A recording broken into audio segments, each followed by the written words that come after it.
மதுவின் கொடுமையை அனுபவித்த பெண்கள் அதிகமாக கூடியிருக்கக்கூடிய இந்த கூட்டத்தில் அறிவார்ந்த தமிழ் சமுதாயம் மதுவில்லாமை என்று கூறிய திருவள்ளுவர் வாழ்ந்த மண்ணில் பூரண மதுவிலக்கு வேண்டும் என்பதே அனைவருடைய கோரிக்கை. அந்த நம்முடைய அமைச்சர் அவர்களை கடந்த ஞாயிற்றுக்கிழமை என்று அவருடைய இல்லத்தில் மக்களுக்கும் ஒரு நற்செய்தி. இன்று இப்பொழுது இந்த இடத்துல ஒரு பாயசம் காய்க்கப்படும்.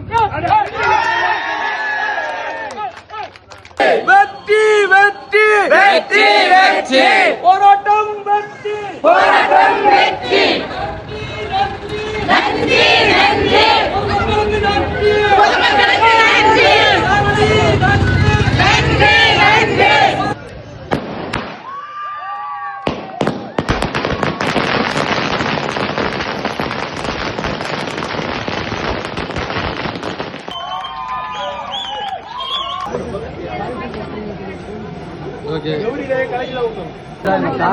நாலரை மணி வரை இருந்தது.